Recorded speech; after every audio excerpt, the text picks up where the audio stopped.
Got the money? Here. Where's the stuff? Don't be in such a hurry. Yes, well, they're okay. Here are the rocks. Tell the boss I'll get in touch with him later. In about... Hey, what's that? Somebody took a flashlight picture. After him, quick. We can't let him get away. Oh, take care of him. There's nothing as quiet as a knife. Yeah. If I shot the guy, there'd be 1,000 cops around in 2 minutes. Give me that camera. That's one camera, and it'll never take another picture. Turn him over. Let's find out who he is.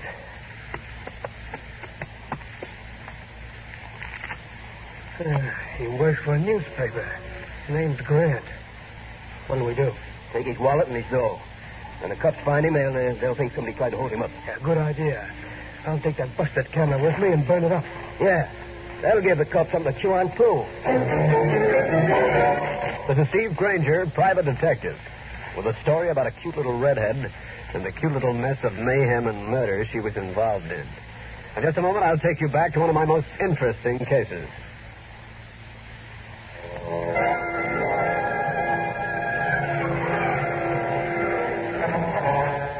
This is Granger, and as far as I was concerned, the whole thing began in a joint called the Arabian Nights. And if the Arabian Nights bore even a remote resemblance to that joint, then I figured I was wearing a two-headed turban. Smoke hung low and the prices hung high. I was sitting in a booth minding Steve Granger's business when this dish with a camera moved over. Take your picture, mister? No thanks, maybe. I'm afraid my face is too rugged for your camera. Oh, I wouldn't say that, Mr. Granger. Oh, you know me. Is that bad? I don't know. Granger, do me a favor, please. What? I get through here in a few minutes. Walk out with me like you and I had a date. Why should I? Because I think somebody's after me. The camera girl smiled at me, swung over to another table, and talked to a man and his girlfriend into posing for a shot. A few minutes later, I got to my feet and joined her at the door. On the way out, I noticed nothing unusual. Just a couple of night-flying characters who gave the girl a double O with the double I's.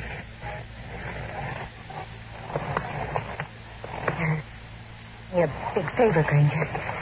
Say, what's this all about? Boyfriend's getting too urgent? Could be. Is there anyone behind us? Only our shadows. And they look good together. You're positive no one's following us? Yeah. In that case, I'll see you later. This is where we separate. Short trip. But a merry one. Again, thanks. You wouldn't care to mention your name? Ricky will do. I'd like to hear from you sometime. Maybe you will. The little redhead hopped a cab and disappeared towards downtown New York. Since I wasn't too far from my apartment, I walked it, enjoying the cold, crisp air.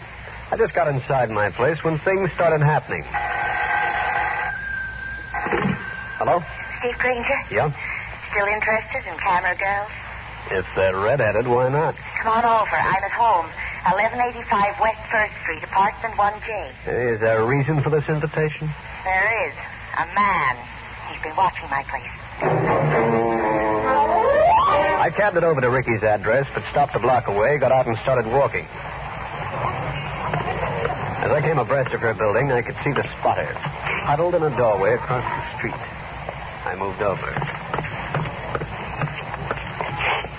Looking for something, Bud? If I am, it's not you. Could it be, a girl? It could be none of your business, mister. So blow, will you? There have been things going on in this neighborhood. Girls being held up, things like that. A cop, huh? Men who shade themselves in dark doorways look suspicious, so...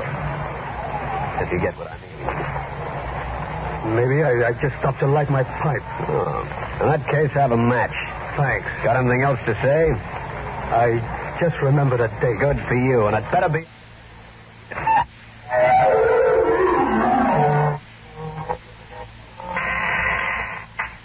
Just a minute. Did you find out who he was? No. But you did get rid of him. You remember the sudden date? I persuaded him was on the other side of town. Oh. Suppose we get real chummy, baby. You start telling me things. My name is Ricky Moore. I found that out from the index outside. I want to know about those... Why they... Well, that's just it. I don't know. You work full-time as a camera girl? Money for... This is Gray. He's got a place over on... Huh? Think you might have taken some guy's picture who's allergic to that sort of thing? Oh, I wouldn't do that. I can't take pictures without permission. I'd have to pay for the negative. Just the same. Maybe you ought to go over and see what you took tonight, huh? Has Gray got them? Yeah, I sent them over by messenger. Okay, let's go. Okay. Where's the light switch? Why? Somebody outside on the sidewalk looking in. By the door. Is it the same man? Get your coat. Pretend we're leaving. All right.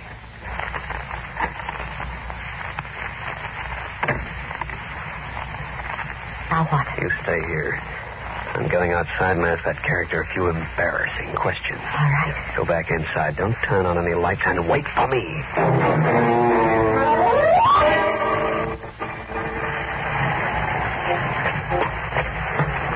I got out into the street, took a look around. There wasn't a sign of the guy with the curiosity. I figured he was stashed out in the doorway. The doorway was empty. I decided he must have beat it and turned around to get back to Ricky. Hey, what the...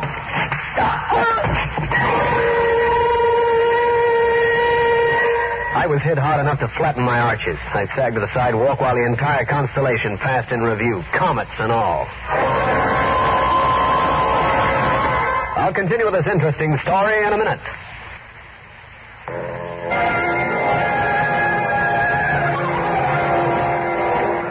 When I came to after being slugged, it seemed like a couple of 100 years later. And I got on my feet and went back inside of the camera girl's apartment. There was no answer at the apartment door.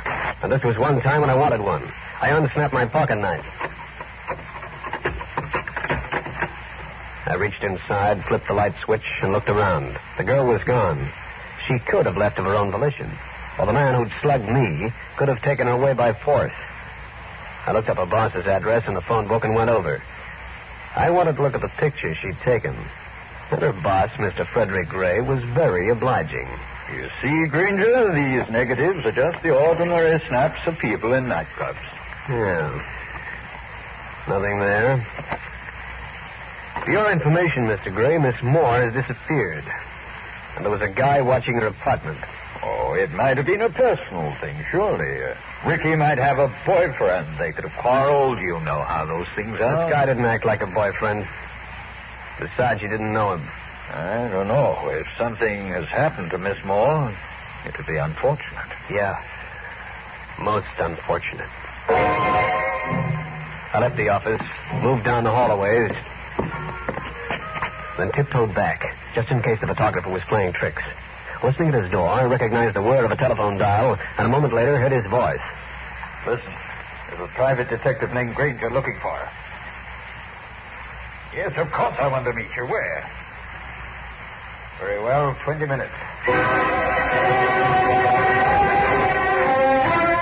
When Gray came out of his building and legged it up the street, I was right behind him. He wound up in an 8th Avenue saloon, parked in a corner.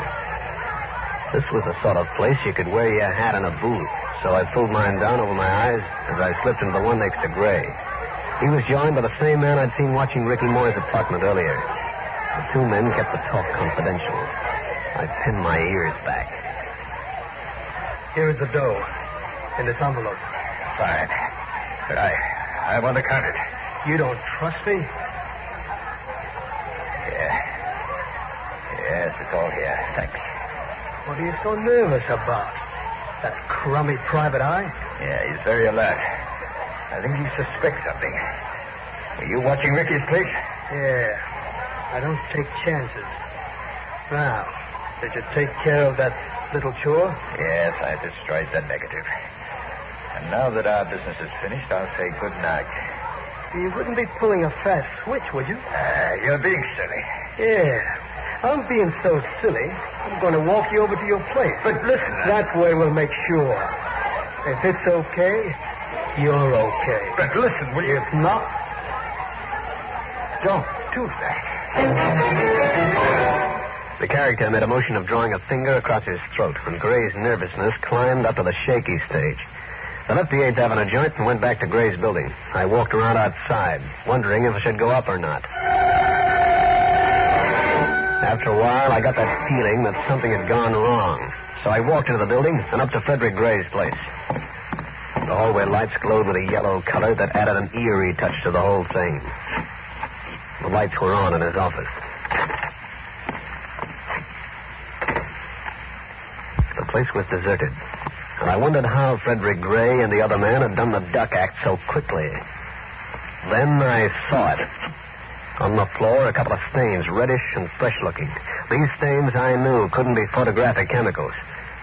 They looked more like blood. I never considered myself psychic, but just staring at those stains gave me a quiet little creepy feeling. Like the one the guy got when he woke up in the middle of the night, reached out for the matches, and felt them put into his hand. In just a minute, I'll bring you the climax of the case.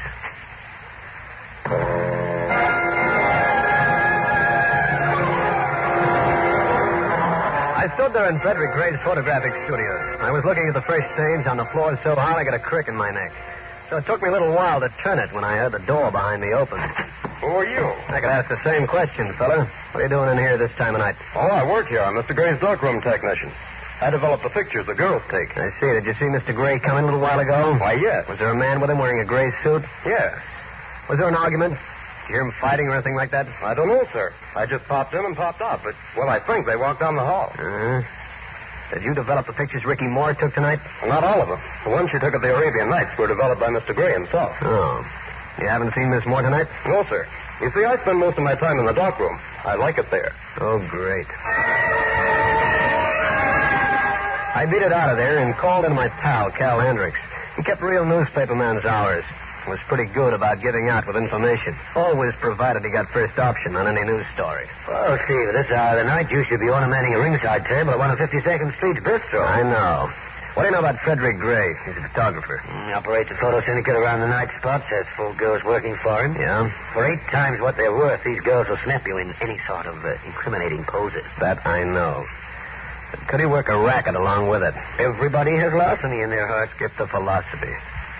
That's all you have on Gray? Yep. He always seemed to be a legitimate businessman. Why? It's beginning to look like he's selling certain pictures at, special prices. You're working on him? I'm working for one of the camera girls. Looks like she's in the same kind of enterprise. I'll see you later. So long. Hey, let's see that paper. Okay. Bill Grant, news photographer, found stabbed to death on Pier 13. Editor claims he was working on a smuggling... So what? The dead man held the button off a man's suit coat in his right hand. A news photographer. I wonder. I don't know why the story about the murdered newspaper photographer tied in with Ricky Moore and a disappearance, but the feeling persisted. I said goodnight to Cal Hendricks and went back to Frederick Gray's place of business. Through the glass panel in the office door, I could see movement. Granger. Well, Miss Moore, I thought I'd lost you. Lost me? Just what kind of a racket are you pulling, Miss Moore? Racket? Don't play innocent. First you're afraid to leave, then you're not. What's the gag? There's no gag. I don't know what you're talking about. I'm talking about the guy who was watching your apartment. What about him? I don't know. He looked suspicious. I became frightened. I called you. You drove him away. Uh-huh. That's it. Uh-huh. Granger, what's wrong? Have you seen Frederick Gray? Not in the last few hours. Let's look around. Where? For whom? Granger, what are you looking for? A place where a man could be hidden. If he were tied up. That's the only closet in this office. That's empty. What's down the hall, Miss Moore? Nothing. The broom closet, I think. Let's take a look at it. That's it? Mm-hmm. Any reason why a broom closet should be locked? Don't ask me. Well, you haven't got time to fool around. Now then, Well. Frederick Gray? Yeah. And has been stabbed. Can't believe it. Why would anybody kill him? If that's an act, save it for the police, Miss Moore. Because from where I stand, it begins to look like your boss was doing a little blackmailing.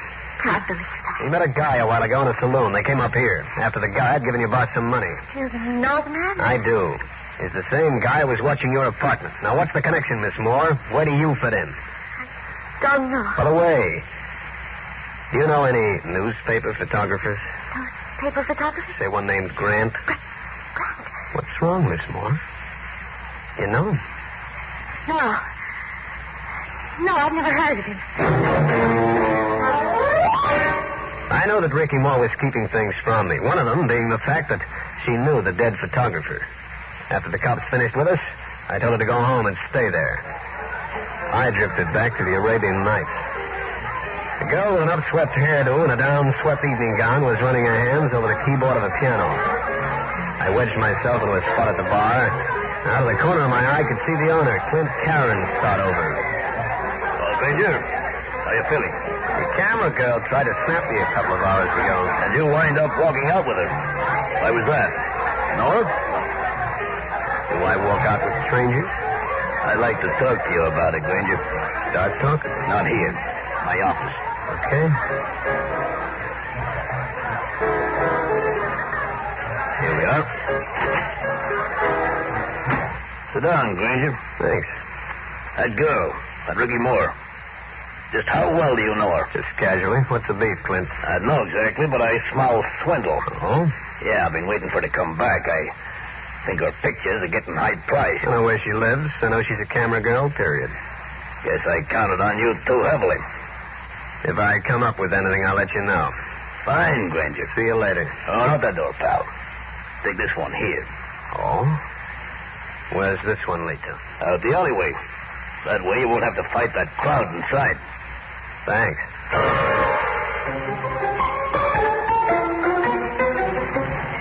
I walked down the alleyway towards the street with my ears flapping like a set of mainsails. After a few seconds, I heard a door open very softly, then close again. It would have been Karen making certain I was on my way. I paused, then went back to the door. There was a window next to the door, dirty and grimy, but I could see enough to recognize the man who'd stepped into Karen's office the moment I'd left. It was the man who'd given the money to Gray, the same one who'd been keeping an eye on the Moore girl. I bet an ear to the crack in the door. Granger was just here, Muncie. Well, I'm out the back door. Yeah, I spotted him. That's why I didn't come in right away. Well, here's the dough back. What about the pictures? Junk. Gray was trying to pull a fast one. Oh, what happened to him? He's in the broom closet. Muncie, you didn't. It was the only way. What about the Moore dame? She phoned me. Said she'd be around in a half hour.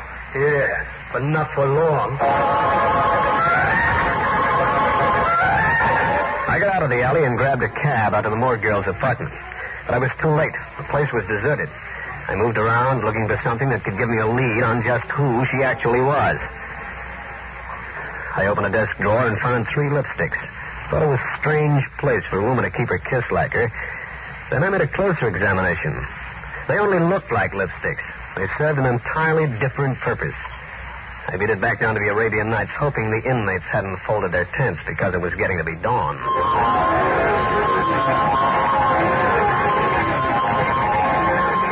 I hung around the entrance to the alleyway that ran alongside Clint Karen's spot, standing first on one foot, then on the other, and wishing I had a third one to relieve the ache in the other 2. Then I spotted Ricky, walking towards me, camera case slung over one shoulder. I waited until she got abreast of me. Ricky! Granger. Where are you going? Back to the club. This joint? Of course. I have to return the photos, even if Mr. Gray is Is that dead. the only reason? Why are you looking at me like I that? don't know whether you're on the level or tilted like a battleship on a mud flat. Here, just let me see that. Give me back my purse. Cut it out. The usual junk a woman carries around. How dare you snatch my purse? Give it back this second. Just a second, baby. Don't get grabby. Whoa. These are interesting. Imagine a girl carrying not 1, but 3 lipsticks. What were you planning to do? Make up the chorus at the Copacabana? I want them right now. Look at the 2 of them. They have little holes in one end. A little button on the other end. Could it be possible that these are not lipsticks? That they might be, cameras? Suppose they are. Here, what's going on, Ricky? This man is bothering me. Feeling is a trouble, fella? Get out of here. I got some unfinished business with Miss Moore. Well, it'll have to remain unfinished. Stop that out. Stop that, I said. Hey, Ricky. Ricky, come back. Instead of following Ricky Moore through the front entrance of the club, I took it back down the alleyway, feeling certain that she'd wind up in the office. I waited 1 minute, window prowling, maybe 2. Then she was escorted into the room by Clint Karen and placed in a chair facing the window. The mug Muncie was still there. And suddenly I noticed something that made me realize why I'd subconsciously linked this caper with the murder of the news photographer. A button was missing from Muncie's coat. Oh, Miss Moore.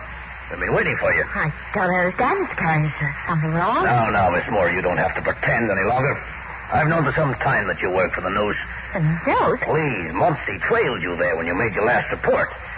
That's when another news photographer went down to Pier 13. He had a tip that some diamonds were being passed. You killed Phil Grant? Not personally, my dear. Now, all I want from you are the pictures you took. In the club and through that window. I have nothing to say. I work for Frederick Gray, that's all. We thought of Gray, too. But it turned out that he didn't have the pictures. He was just a blackmailer.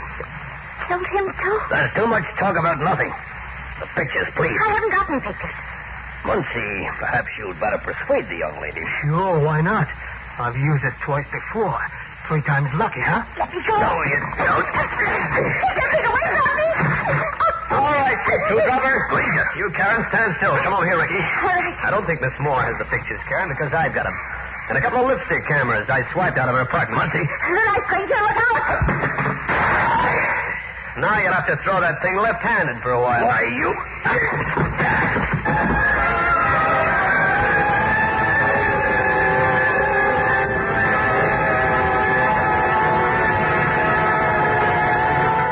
Well, friends, that's the story. I'll be back to wrap up the case in just a minute.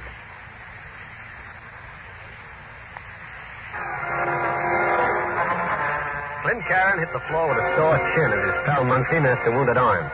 The police came around. The two were taken into custody on suspicion of murder. Also, the customs boys wanted them on a charge of smuggling. Charges substantiated by the pictures Ricky Moore had taken of the jewels in Karen's office. But there were a couple of things I still couldn't figure out. Just what puzzles you, Granger? Why you came back to the club? If you had the pictures, why stick your noggin back into the lion's mouth? I wanted to see if I could get a couple more to bring in. You see, I took them through that dirty window from the alleyway. I wanted to get into the office and use some dodge to clean the window. Why didn't you tell me you worked for the news? I couldn't. This was a hush-hush assignment. And, Granger, just to show you how the news feels about you, here's a check. Well. I love figures, Ricky, whether they're numerical or physical. Say, how about the lipstick cameras? Got one with you today? No. Why not? Well, with you, I figured I'd need regular lipstick. I got news for you. You could be right. Steve Granger again. You've just heard one of the most interesting cases in my files. And I'll have another one for you. So be around next time.